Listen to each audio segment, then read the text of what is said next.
자, 오늘은 미생물의 기원과 분류에 대해서 이야기를 시작하겠습니다. 뭐 분류라고 하면 이제 그 뭐 박테리아라든지 뭐 식물, 동물, 뭐 유캐리어, 프로캐리어 이제 그런 건데 그건 나중에 하고요. 먼저 그 미생물의 기원에 대해서 보면 여기 지금 어, 그림에서 요 X 스케일은 10억 년 단위입니다. 그래서 40억인 4.0이면 이제 40억 년 이전에 최초의 그 대륙판이 이제 그 성장하게 되는 accretion and cooling, 그래서 뭐 충돌을 하고 그다음에 이제 그 식게 되는 이제 그런 과정을 거치고 약 42억 년 전에 미생물이 처음 생기게 되었을 거다라고 하고, 실제로 한 뭐 30억에서 40년 전에 어떤 생명체가 있었을 거다라는 건데, 이 생명체는 아마도 그 햇빛으로 인해서 만들어진 유기물이 햇빛으로 만들어진 이 유기물을 가지고 이것을 조합해서 만들어졌을 거다라는 거. 그건 이제 다음 슬라이드에 있는데, 이렇게 만들어진 이제 미생물들이 유기물들을 가지고 미생물들이 만들어졌기 때문에 아마 이 당시에는 상당히 유기물이 지구상에 풍부했을 것이고, 그런 것들을 먹고 자라는 종속 영양균이 성장을 했을 거다. 이 당시에는 지금 산소가 없는 상황이죠. 그러니까 뭐 현기성 상황이라고 얘기를 하면 되겠네요.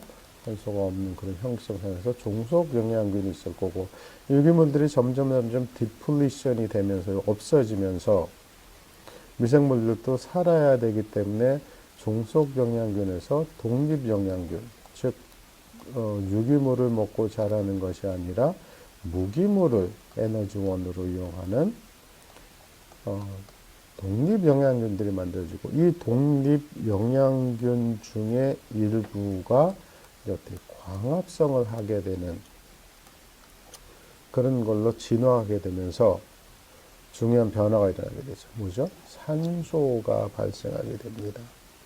이 산소가 발생함으로 인해서 가장 큰 영향은 이 성층권의 오존층을 만들게 됐고, 이 오존층들이 자외선을 차단하게 됩니다. 지금 성층권의 오존층은 상당히 중요한 그런 얘기죠.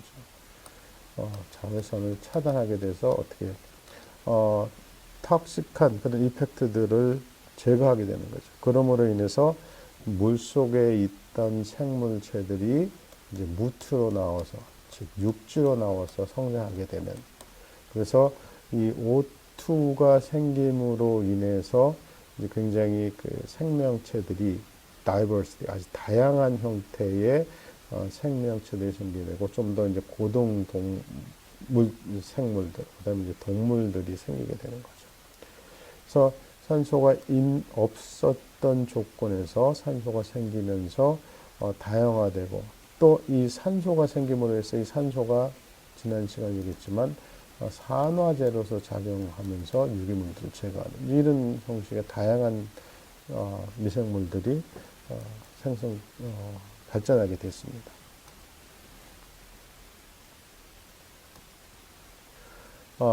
맨 처음은 프리모디아 숲이라고 그러는데, 원생액이라고 얘기하고, 혹은 또 뭐 원시 수프라고 얘기를 하게 되는데, 이런 것들이 뭐 햇빛이 가진 에너지라든지 이런 어떤, 무생물학적인 프로세스에 의해서 프리바이오틱 컴파운드, 그래서 유기물들이 만들어진 거죠. 아세테이드, 뭐 암이라든지 우라라든지 이런 어떤 미생물들을 구성할 수 있는 빌딩 블록들이 만들어지게, 이게 어떤 이유인지 모르죠. 그래서 우리가 이걸 블랙박스라고 얘기를 합니다. 블랙박스라고 얘기를 하는데, 어떻게 된지 모르지만 거기서부터 마크로 모레큘이 만들어지고, 멤브레인이 만들어지고, 엔자임이 만들어지고, 뉴클릭 애시드가 만들어지면서 아마 최초의 미생물이 생성되었다라는 거고요. 이렇게 생성된 그 생물체가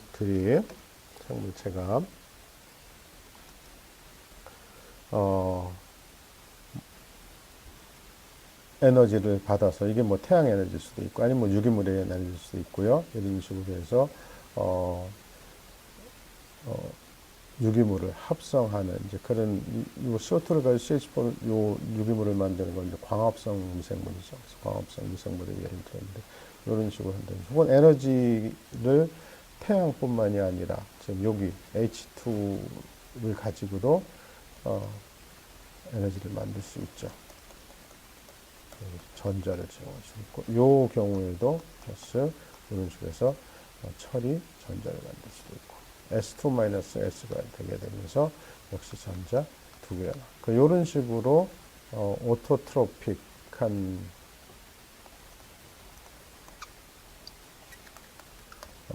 에너지원으로 이런 무기물들을 쓰는 거. 요 포토신테틱 에너지를 태양에 쓰는 거. 뭐 에너지를 유기물로부터 만든 이런 것들을 가지고 셀들이 만들어져서 증식을 하게 되었다는 거고요.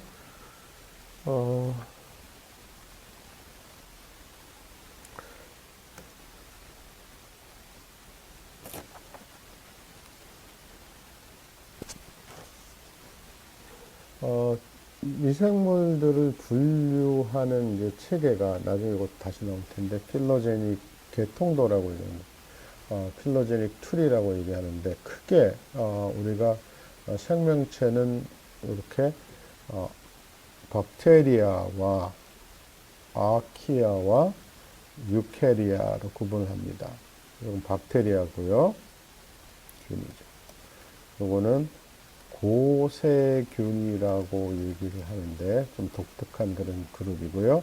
요게 이제 이렇게 세 개. 그 다음에 유캐리아에 보면 여기에는 식물도 있고 동물도 있고 그다음에 펑가이도 있고 그보다 조금 더 덜 이제 발전한 뭐 지아디아는 이제 배탈 일으키는 그런 미생물입니다.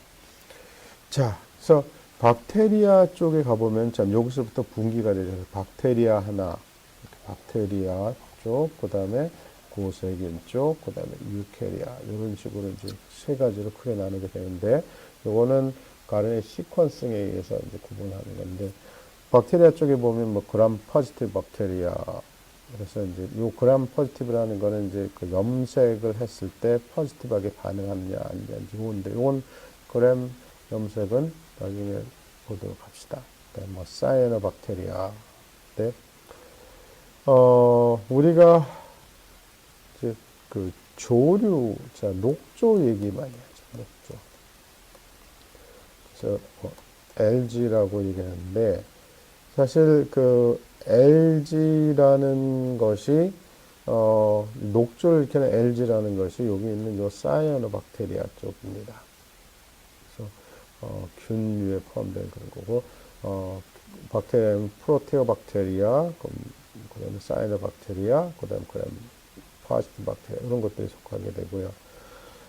아키아는 좀 상당히 뭐 독특한 그리고 이렇게 종류가 많지는 않습니다만 지난 첫 주에 얘기했듯이 메타노젠 그래서 메탄을 만드는 그런 그다음에 익스트림 할로파이 그래서 상당히 할로겐적 원소가 높거나 아니면 뭐 그 염분의 농도가 높거나 이런 데서 하는 거 하이퍼서모파일 알겠죠?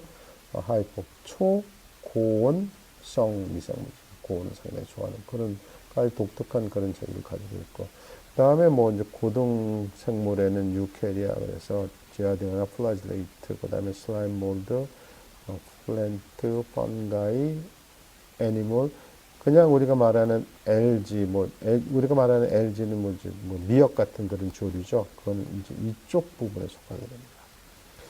그렇게 속하게 되고요.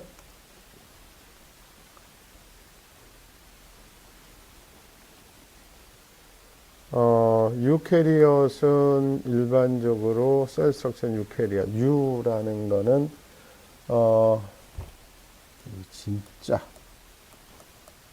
이거는 접두사입니다. 그래서 핵이 진짜로 있는 이제 그런 적이고요. 프로캐리엇은 요거는 이제 풀에라고 얘기하면 되는 거죠. 그러니까 풀에니까 뭐 완전히 갖추지 않는, 그러니까 뭐, 아직 그 덜 완성된 뭐 그런 점입니다. 그래서, 이거는 우리가 그 진핵이 아니라, 요건 이제 진핵이라고 얘기해요. 유캐럿은 진핵이라고, 요건 이제 원핵이라고 얘기를 합니다. 그래서, 핵이 완전히 구분되어 있는 거는 이제 진핵 생물이고요. 핵이 구분되지 않는 원핵 생물에 대부분의 박테리아가 포함이 되어 있고, 그 다음에 아키아는 이제 원핵입니다. 그래서, 어, 박테리아랑 상당히 비슷하지만, 이제 굉장히 독특한 반응, 뭐, 메탄을 만든다든지, 할로파이든지, 스타모, 에시도파이드, 좀 특별한 그런 종류, 아주 특정한 그런 조건에서 잘 자라는 몇 가지 안 되는 그런 것들이 이제 아키아고, 대부분의 말하는 이제 박테리아는 우리가 폐수 폐기물의 처리에 쓰는 이제 박테리아는 대부분 여기에 속하고 유박테리아에 속하고, 그 다음에 이제 유캐리엇은 뭐 식물이라든지 뭐 동물이라든지 뭐 원생식물 뭐 알지, 펀가이, 뭐 프로토조아인데, 요게 우리가 말하는 그 녹조하고는 우리 녹조 현상하고는 조금 아니, 녹조 현상 어디라고? 사이노박테리아 여기에 포함되어 있다라고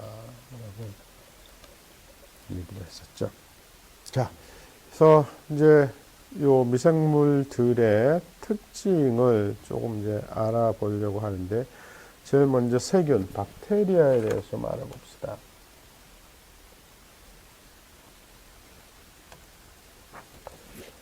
박테리아는 프로캐리오틱, 그래서 원핵이다. 그래서 이제 그,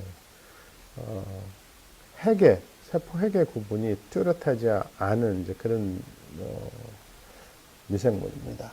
그래서 뭐 형태에 따라서 구형이 될 수도 있고요. 여기 좀 커치, 커사이 이런 식으로 해서 이렇게 동글동글한 그런 공 같은 모양이 될 수 있고, 그다음에 막대상, 그래서 러드 쉐이프, 그래서 바실러스, 바실리, 여기 보면 완전 이렇게 막대상이 되어 있고, 여기 그다음에 나선형, 그다음에 헬리칼, 그래서 이렇게 좀 꼬불꼬불 꼬여 있는 이런 형태가 되어 있고, 크기를 보면 얘네가 1마이크론 내외입니다. 0.5에서 3마이크론. 그러니까 사실 우리 눈으로는 볼 수 없는 그런 거고요. 셀당 체적을 보면 10의 마이너스 12승 밀리리터, 어마어마하게 작죠. 질량을 따져보면 10의 마이너스 12승 그램 정도입니다.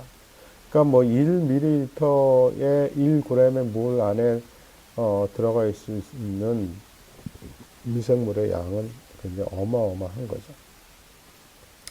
네, 이 질량의 약 뭐 최대 80% 정도가 물이다. 그러니까 사실 이제 건더기 고형물의 양은 이제 뭐 많아야 0.50%, 뭐 0.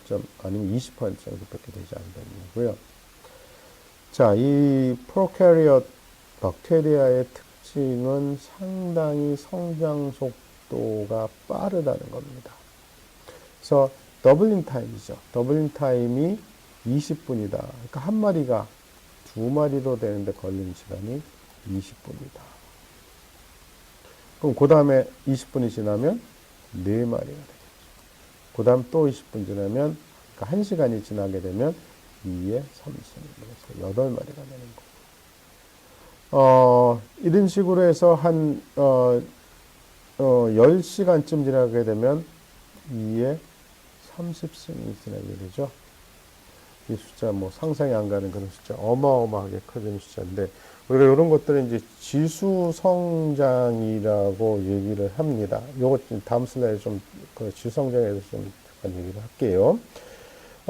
굉장히 이 박테리아는 뭐 다양한 먹이를 가질 수 있고요. 그 먹이 중에서 뭐 자기네들이 원하는 것들을 선택해서 섭취할 수 있기 때문에 굉장히 뭐랄까 적응력이 상당히 크다라는 건데, 장점을 가지고 있습니다.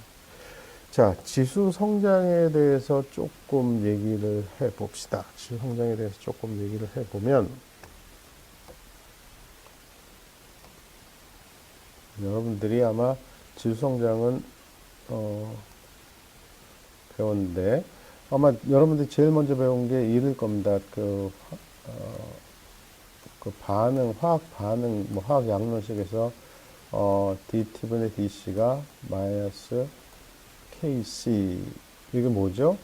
이게 반응이 C라는 물질이 없어지는 속도가 그 농도에 비례한다 라고 해서 이걸 적분을 하게 되면 C는 C0 2에 KT 이렇게 되죠. 그래서 이거를 플러팅을 해보면 자 초기의 농도가 1000이었는데 시간이 지나게 되면 이제 이런 식으로 줄어들게 되고 이걸 나타낸 게 요 C 이꼴 C0 2의 마이너스 KT 이렇게 돼 있죠. 자, 우리가 보통 이 그래프를 보게 될 때 직선으로 표현되는 거는 쉽게 이해를 하지만 이렇게 곡선으로 표현되는 거는 좀 이해하기 어렵습니다. 그리고 사실 이 반응에서 중요한 거는 지금 제일 중요한 거는 이 K죠. 이 K를 어떻게 구할 거냐라고 생각을 해보면 어떻게 K를 구했습니까? 여기서는 직접 K를 구할 수 없지만 어떻게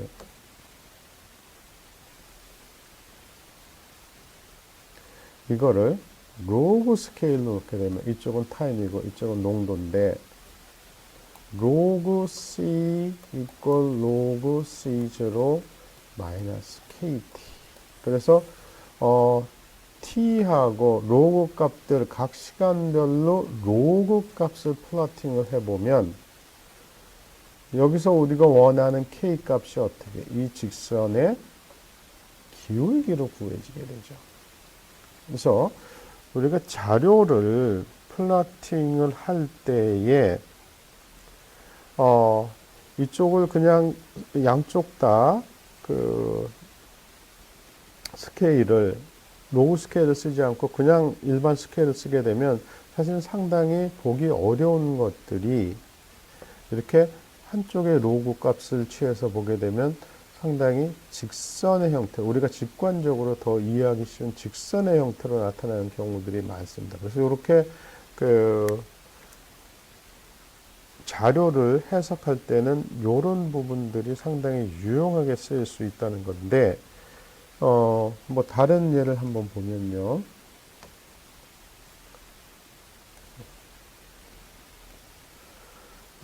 지금 초미의 관심사 이제 코로나19 얘기입니다. 코로나19 얘기인데, 자, 내가 자료를 요게 2월 18일부터 2월 18일에 감염자 수가 31명이었습니다. 우리나라에. 그 다음에 19일, 20일 이렇게 쭉 지나면서 매일 발생하는 감염자의 수가 지금 이렇게 나타나 있고, 자, 지금 신문에서 얘기하고 있는 것이 3월 4일까지 봤더니 5,700명이더라. 5,700명. 그래서 곧 10,000명 넘어서고 이 자료를 봤더니 사실은 굉장히 큰일이 난 것처럼 코로나 바이러스 감염자 수가 뭐 폭발적으로 증가하고 있다라고 지금 얘기를 하고 있고 상당히 사람들이 많이 이제 겁에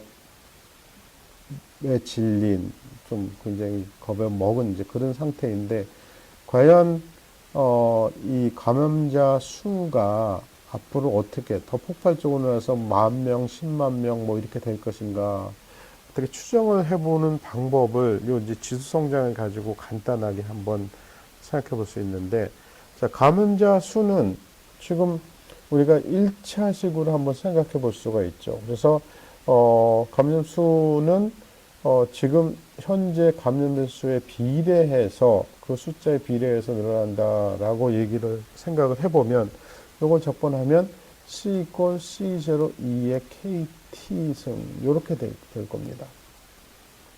그래서 감염자 수가 이렇게 증가할 거다라는 건데 자 이걸 가지고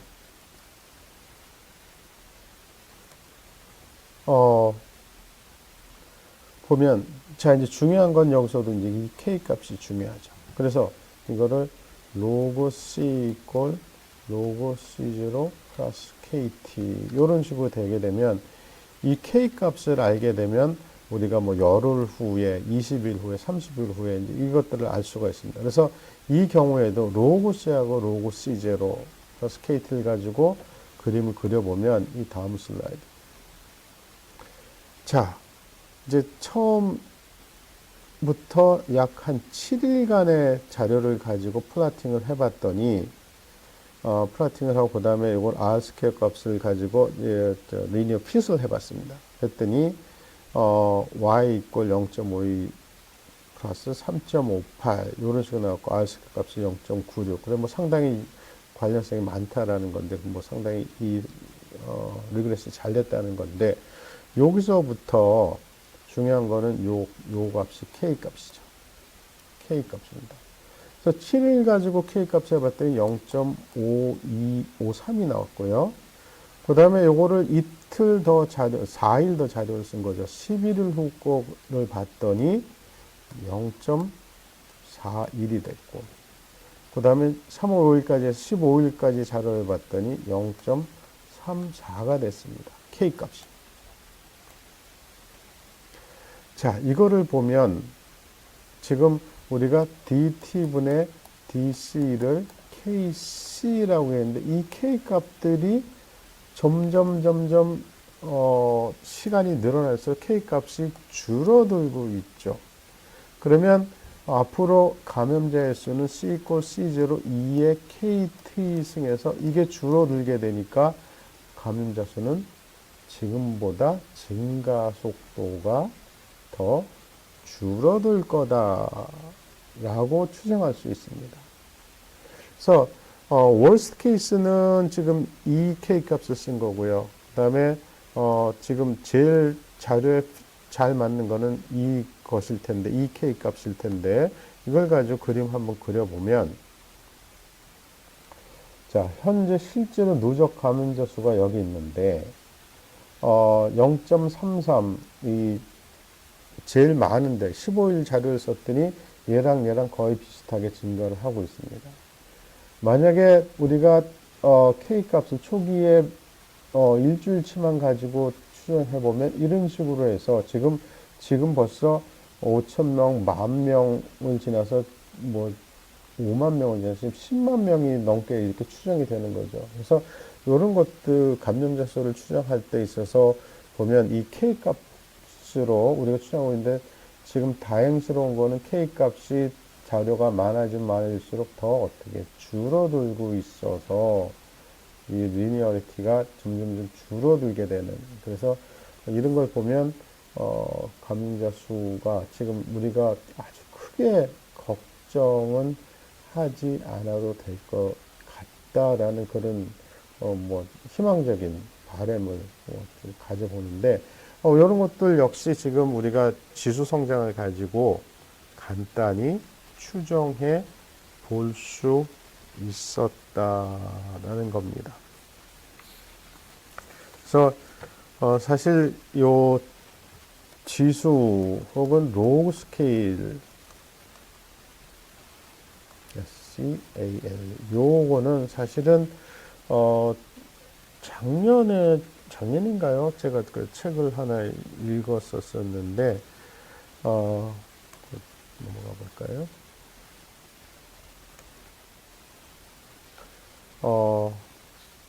이 스케일이라는 그런 책이었는데 요 뒤에 나올 겁니다. 아마 제프리 웨스트라는 사람이 쓴 스케일이라는 책에 보면 상당히 그 재밌는 얘기들이 있어서 그 얘기를 조금 해볼까 합니다. 자, 여기가 지금 무게 될 거고요. y축이 대사율입니다. 그래서 대사율을 보면 우리가 아주 직관적으로 이해하기 쉬운 거는 직선인데요. 이렇게 곡선으로 되어 있어요. 그래서 직관적으로 잘 보이지가 않는데 이거를 양쪽을 로그 스케일을 잡아놨더니 대사율이 무게랑 대사율이랑 보면 상당히 직선적인 경향이 나타나더라라는 겁니다. 그래서 우리가 이해하기 쉽고 우리가 해석하기 쉬운 거는 이 직선 형태인데 이 데이터들을 해석하기 위해서는 간혹은 양쪽 혹은 한쪽에다 로그 스케일을 잡고 해석을 하면 상당히 해석이 쉬울 수 있다라는 겁니다. 다음 슬라이드 가볼게요. 제프 웨스트가 쓴 책의 그림 중에 하나인데 X축을 시간으로 하고요. Y축을 어떤 한 사건에서 다음 사건까지 걸린 이벤트에 걸린 시간을 얘기를 했는데 생명체가 태어나고 진핵세포가 생성이 되고 파충류가 나오고 그 다음에 어쩌고저쩌고 해서 지금 이렇게 보면 모든 것들이 뭐 12시 59분에 일어나는 것처럼 보이는 거죠. 뭐 산업생물도 그렇고 어쩌고저쩌고 뭐 굉장히 있는데 이렇게 보면 우리가 이해하기가 상당히 어렵습니다. 그래서 요거를 어떻게 로그 스케일로 바꿔놓고 봤더니 우리가 훨씬 더 눈에 쉽게 들어오는 걸로 변환되어 있는 거죠. 자, X축도 로그 스케일이고 Y축도 로그 스케일을 가지고 봤더니 또 직선 형태로서 각 이벤트들의 일어난 것들을 보다 쉽게 알 수 있죠. 그래서 진핵세포가 20억 년 전에 출발하고 인류가 100만 년 전에 하고 농업형이 10,000년 전에 하는데 이것들을 이쪽 스케일에서 보면 구분을 할 수 없지만 이쪽 스케일에서 보면 비교적 쉽게 그 차이들을 좀 이해할 수 있다는 겁니다. 어떻게 보면 이거 보면 상당히 좀 섬찟하기도 한데요. 앞으로의 변화는 굉장히 짧은 시간 내에 일어날 거다라는 게 상당히 어떻게 보면 좀 익사이팅하기도 하지만 한편으로 보면 좀 두렵기도 한 그런 부분입니다. 산업혁명에서 컴퓨터가 나오는데 걸린 시간이 만큼인데 이제 앞으로 지금 뭐 4차 산업혁명 그러고 AI 어쩌고저쩌고 하는 얘네들은 지금 산업혁명이 1800년대에서 지금 뭐 3차 산업혁명 컴퓨터 나오는 게 1900년대 중반인데 지금 AI가 2000년에 나오기 시작해서 이것이 지금 2차에서 3차로 가는데 100년이 훨씬 넘게 걸렸는데 3차에서 지금 4차로는 불과 20-30년밖에 걸리지 않았다고 보면 앞으로 변화는 이 100년의 변화가 30년에 축약이 됐다면 앞으로 이 30년 동안 일어나는 변화는 앞으로 어떻게 2-3년 안에도 일어날 수 있다라는 그런 얘기가 되기 때문에 사실 변화의 속도는 지금 뭐 가속도를 타고 있는 그런 거라서 사실 좀 두렵기는 합니다.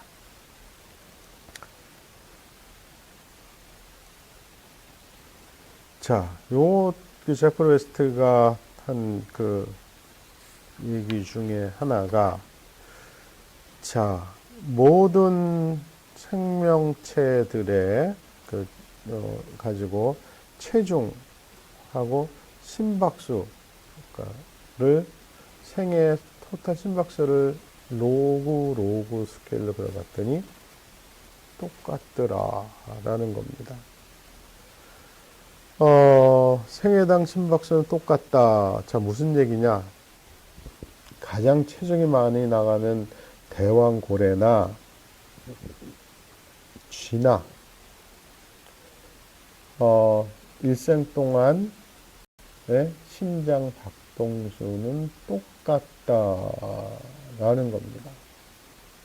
그러니까 얘기하면 여러분들 심장이 어떤 사람은 하루에 100번을 분당 100번을 뛰고 어떤 사람은 하루에 분당 50번을 뛰고 있다면 이 사람은 이 사람보다 수명이 2분의 1밖에 안 될 수도 있다라는 그런 얘기죠. 왜 심장박동수는 왜 모두 다 동일한가? 이렇게 그림을 그리고 놓고 났더니 이런 의문들이 생기게 되고 그 의문에 대한 답을 만들어 나가는 것이 이제 그 과학인 거죠. 어, 자, 심장박동수는 비슷한데 수명을 따져보면 코끼리하고 쥐하고 보면 심장박동수인데 어느 게 더 오래 삽니까? 쥐보다는 코끼리가 훨씬 더 오래 삽니다. 얘는 2, 3년을 살고요. 얘는 75년을 삽니다. 거의 뭐 한 30배 정도 차이가 난다라고 보면 되는데, 그러면 왜, 그런 구조적으로 코끼리하고 쥐하고 왜 30배의 차이가 나는가?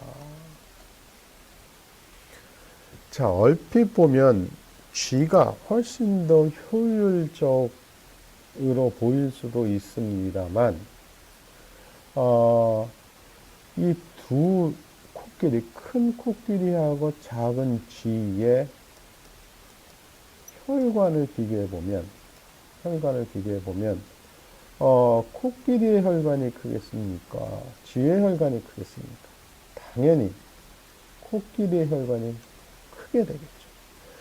혈관이 크면 피를 공급할 때 드는 에너지가 그만큼 줄어들죠.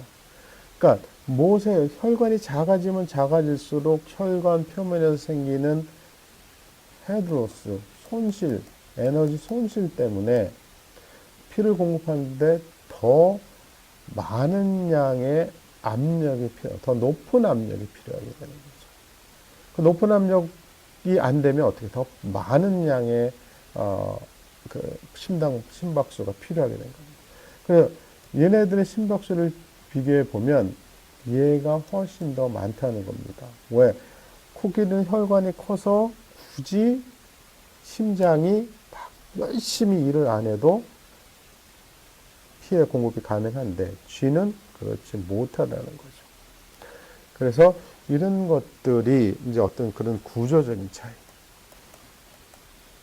차이에 의해서 발생한다라는 얘기입니다.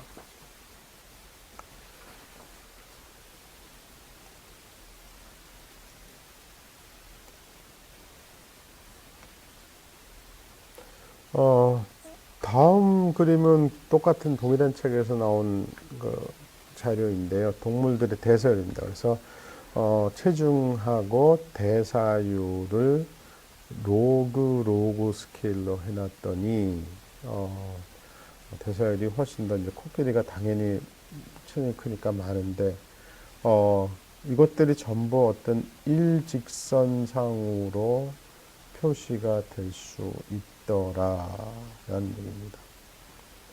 자, 아까 코끼리하고 쥐를 얘기했는데 코끼리하고 쥐를 보면 약 그 체중을 따지면 한 그 10,000배 정도 됩니다. 체중은 한 10,000배 정도가 되는데 체중은 10,000배인데 10,000배죠. 대사율은 한 1,000배 정도.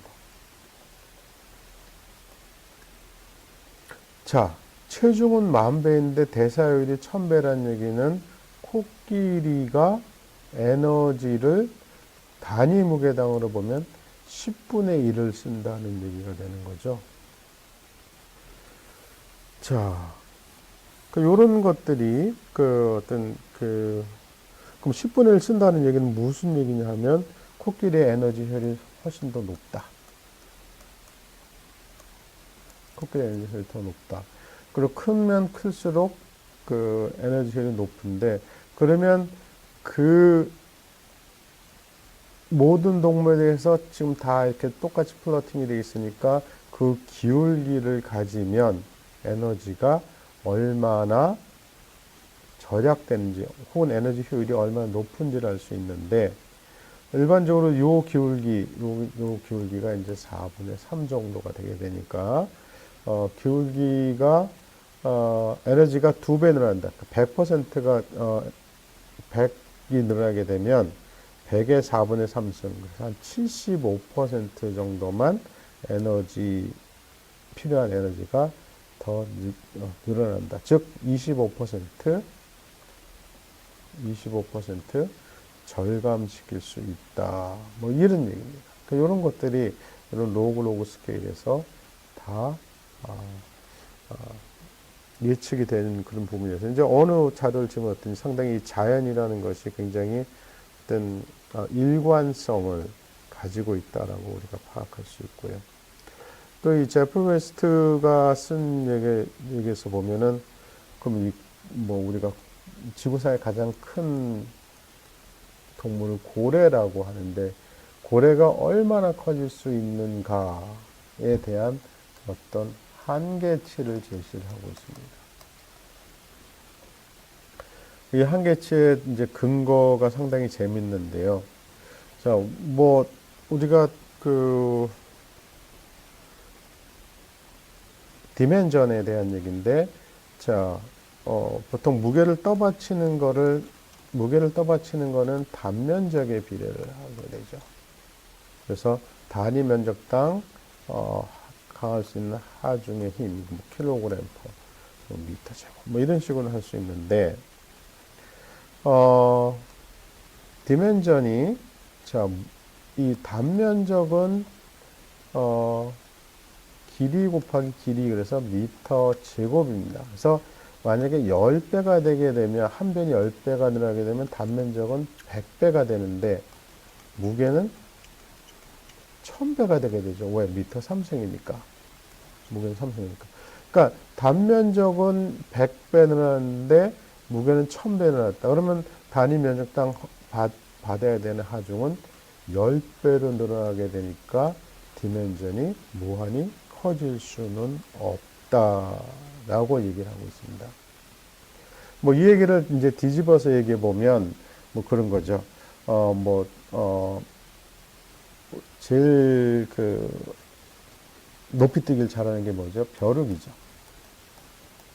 뭐 벼룩, 뭐 자기 몸에 뭐 10,000배 뭐 이런 식으로 얘기하죠. 그래서 사람이 만약에 벼룩처럼 뛴다면 히말라야보다도 더 높게 뛸 수 있다라고 얘기하는데, 그거는 벼룩이기 때문에 가능한 얘기고요. 뭐 개미 같은 경우도 그런 얘기죠. 뭐 아주 가는 허리를 가지고 자기보다 5,000배 되는 무게를 들을 수 있는데, 그 개미를 그러면 똑같이 스케일 업해서 사람 크기를 하면 5,000배의 무게를 들 수 있느냐? 그건 아니라는 거죠. 만약에 개미를 똑같은 형태로 사람만큼 키우게 되면 들 수 있는 무게는 5,000배가 아니라 사람과 같은 1배가 될 것이다. 라는 얘기를 하고 있습니다. 하여튼 저 스케일이란 책은 과학을 하는 사람으로서는 한 번쯤 읽어볼 만한 그런 책입니다. 다음 슬라이드 좀 넘어갈게요. 자, 그 프로캐리오틱 셀 지금 얘기하다가 지수 성장 얘기 나와서 우리가 지금 코로나가 어떻게 될 건가 라고 한번 예측해 봤는데, 아마 여러분들이 이 슬라이드, 이 강의를 들 때 되면 지금보다 또 많이 시간이 경과됐기 때문에 보다 이제 정확한 자료를 가지고 아까 얘기했던 것이 맞는지 틀리는지 한번 볼 수도 있을 것 같네요. 한번 봅시다. 그거 한번 얘기를 더 해보죠. 자, 프로캐리오틱 셀의 세포 구조는 셀월, 세포벽하고 멤브레인, 그 다음에 핵 있는데, 이 핵은 전에 얘기했지만 멤브레인으로 완전히 쌓여서 완전한 핵에 뚜렷하게 구성되어 있지는 않습니다. 그러니까 핵이 있기는 한데 그것이 유캐리어처럼 완전히 이렇게 별도로 나눠져 있는, 그렇지는 않습니다. 셀월은 보통 한 200옹스롱 되는 리지드한 셀월이고요. 외부 환경으로부터 보호하는 그런 역할하고, 사이토플라즈믹 멤브레인은 두께가 한 75옹스롱 정도 되고 화학 물질을 내부로 보내주는, 보낼 때 전달하는 그런 역할을 담당합니다. 핵이라는 거는 뭐 셀에 있어 가장 핵심적인 역할을 하는 그런 건데, 멤브레인이 없어서 좀 이렇게 산재되어 있는 그런 부분이고요. 리보솜은 150에서 200옹스롱의 구형 입자이고, 단백질 합성에 관여하는 그런 구조가 되어 있습니다. 자, 다음은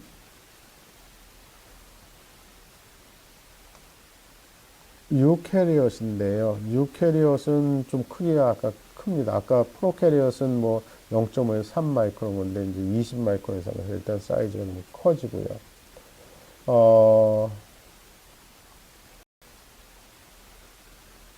그 프로캐리엇보다는 조금 더 적용성은 떨어지지만 서로 이제 공존하는 이제 그런 적이 있고, 프로캐리엇보다는 훨씬 더 구조가 복잡하고, 뭐 LG라든지 펀지라든지 뭐 프로토조아 이런 것들은 전부 이제 유캐리오틱 셀이고요. 싱글셀 월을 가지고 있습니다.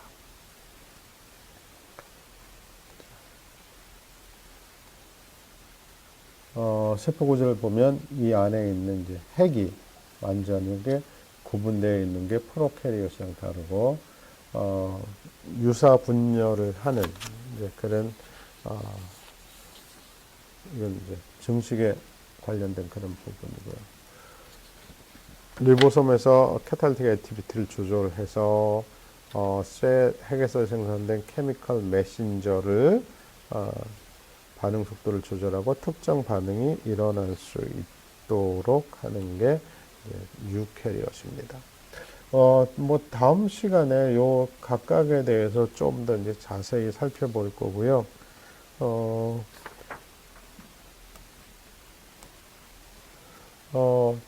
뭐 리보솜 유캐리엇 같은 경우 리보솜은 리보솜 뭐 마이토콘드리아 근데 미토콘드리아는 상당히 재밌습니다. 뭐 일단 에너지 프로세스에 관련되어 있기도 하고요. 모든 유캐리엇의 존재를 하고 모계성 유전입니다. 그래서 요것 때문에 모든 인류의 뭐죠? 오리진, 엄마는 하나였고, 그 한 엄마로부터 모든 여자들은 동일하게 유전자를 전이받았다. 그래서 이제 모계성이라고 얘기를 하죠. 그 다음에, 크로플라스트, 그래서 이제 광합성에 쓴 것도 있고, 골지, 그래서 공 모양의 원형지 것들도 있고, 리소솜, 그다음에 뭐 백큐, 뭐 이런 것들로 이제 구성되어 있는데 좀 전에 말했지만 이런 것들 나중에 더 자세하게 좀 살펴보고요. 일단 뭐 간단하게 프로캐리엇하고 유캐리엇을 구분을 하면 사이즈에서 상당히 많이 차이 납니다. 거의 뭐 10배 정도 이상 차이가 난다고 보고, 핵 같은 경우에는 핵을 둘러싼 막이 있느냐 없느냐의 차이가 있고, 유사 분열을 하느냐 하지 않느냐, DNA에서도 조금 차이가 있을 수 있고, 그 다음에 이런 기관들을 가지고 있다. 유캐리엇은 미토콘드리아, 아까 목의 유전 얘기를 했었죠. 클로로플라스트 이런 것도 있고, 셀월이 상대적으로 얇고 두껍거나 혹은 없거나 뭐 이런 거고요. 움직이는 것들이 플라젤라, 그래서 이제 이것 나중에 나올 겁니다. 플라젤라나 혹은 파이버를 가지고 운동하고, 이제 플라젤라나 실리아 혹은 파이버의 뭐 움직임을 가지고 운동하게 됩니다. 마지막 슬라이드, 이 시간의 마지막 슬라이드인데요. 크기를 비교를 해보면, 바이러스가 여기 보이는 점만 하다면, 프로캐리오틱 셀, 박테리아는, 엄청나게 큰 거고요. 이 전체 노란 것이 유캐리엇, 그래서 또, 진핵, 세포는 훨씬 더, 프로캐리엇보다 훨씬 더 크고, 아마 진핵세포의 핵이, 이제 박테리아 전체보다도 좀 크게 이렇게 보일 정도입니다. 자, 이래서 오늘 뭐 간단하게 여러분들하고 뭐 지수 성장에 대한 얘기도 좀 나눠봤었고요. 그 다음에 미생물의 분류, 그래서 프로캐리엇, 유캐리엇, 뭐 요거 구분을 해봤었는데, 다음 시간에는 조금 더 미생물 구분, 그다음에 미생물 특성에 대해서 조금 더 자세하게 살펴보도록 하겠습니다. 자, 오늘 강의는 여기서 마치도록 하겠습니다.